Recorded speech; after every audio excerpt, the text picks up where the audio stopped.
On the way back from Lewis's funeral, my mom told me to start packing. She waited until the day before we left to tell Edie.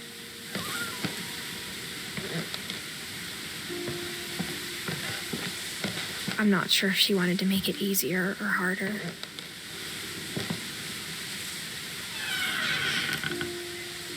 I wish we'd stayed. But I understand why we left.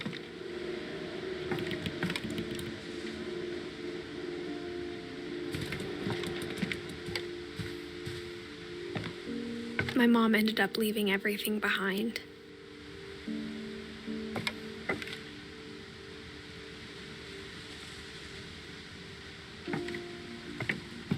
What happened that night had been coming for a long time.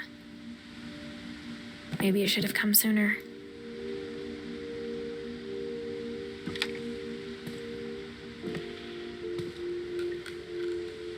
But it had to end one way or another. All that's left now is to tell you about that last night.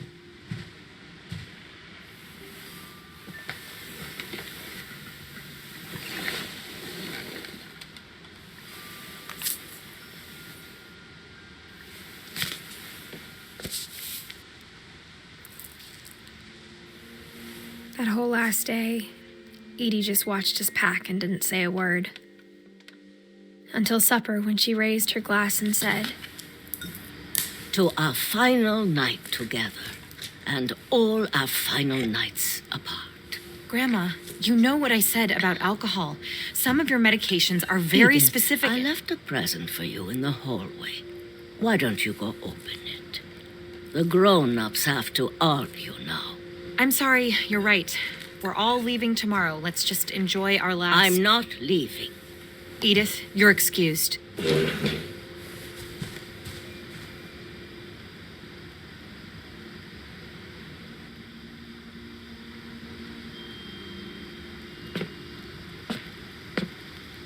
the power had been shut off that morning, but Edie always had plenty of candles.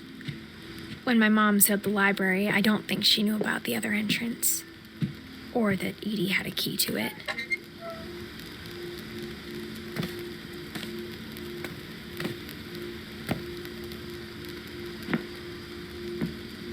That thing you're afraid of isn't going to end when you leave the house. Edith has a right to know these stories. My children are dead because of your stories. I think it's best if Edith and I leave tonight. We'll have the nursing home send a van for you in the morning, okay? Dear Edith, there's so many stories I wish I could tell you, but there's only time for one. This is about what happened on the night you were born.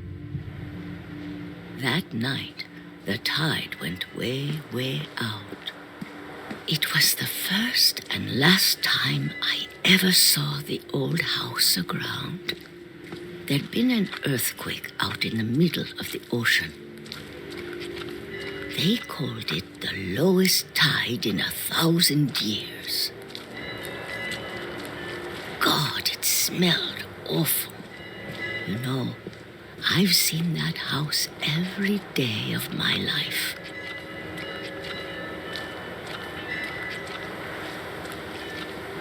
But I never thought I'd go back to it.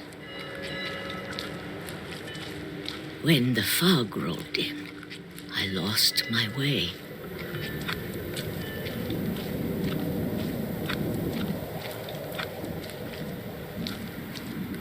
I got turned around.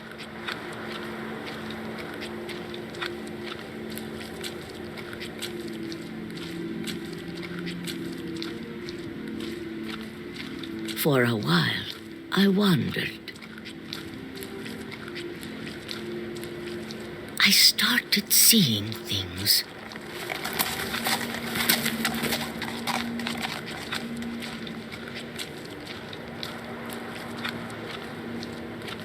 Things I'd forgotten had ever existed.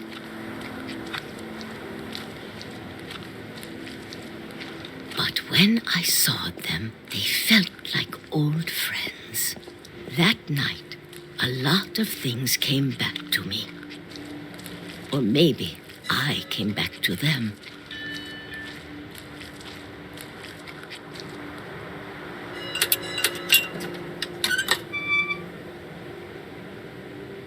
Things I can't explain, but that I need you to try and... Edith, what are you doing in here?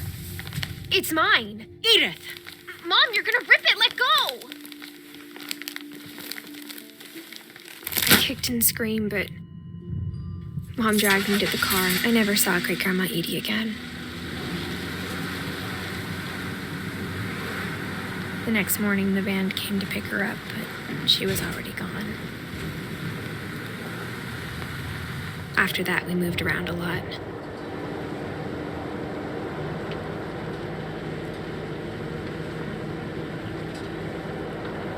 We both tried to make the best of it.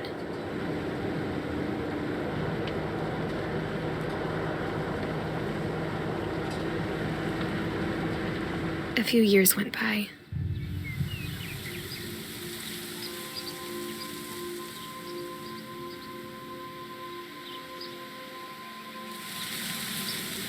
My mom didn't like to talk about it, but she started getting sick a lot. The rest happened pretty quickly.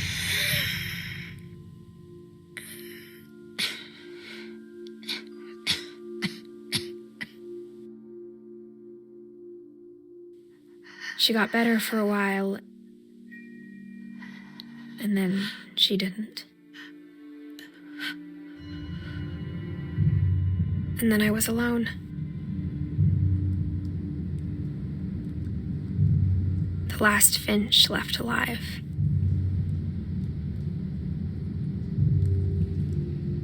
Until I found out about you. I'm still not sure what to tell you about all this.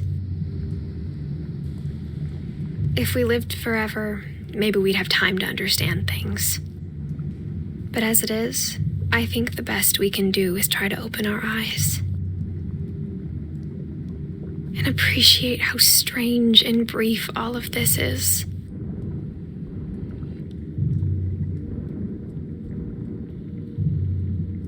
This journal was supposed to be for you. But now I hope you'll never see it. I just want to meet you and tell you all these stories myself.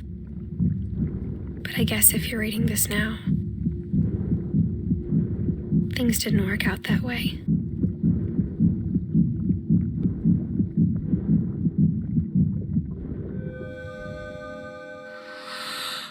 This is where your story begins. I'm sorry I won't be there to see it. It's a lot to ask, but I don't want you to be sad that I'm gone. I want you to be amazed that any of us ever had a chance to be here at all. Good luck.